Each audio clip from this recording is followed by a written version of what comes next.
विधान भवनाच्या लिफ्टमधून ठाकरे फडणवीसांचा एकत्र प्रवास, भेटीची राजकीय चर्चा।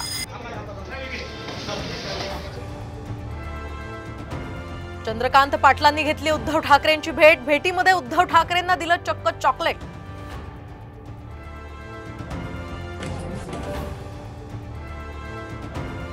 मुख्यमंत्री पदाच्या चेहऱ्याशिवाय निवडणुकीला सामोरं जाणं धोक्याचं, संजय राऊतांचं मोठं विधान।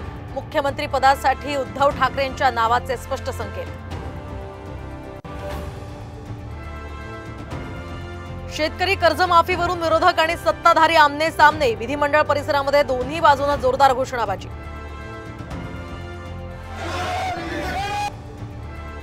राज्यपाल नियुक्त 12 आमदारांच्या नियुक्तीच्या हालचाली सुरू, सर्वाधिक जागा स्वतःकडेच ठेवण्याचा भाजपचा प्रयत्न, साम टीव्हीला सूत्रांची माहिती।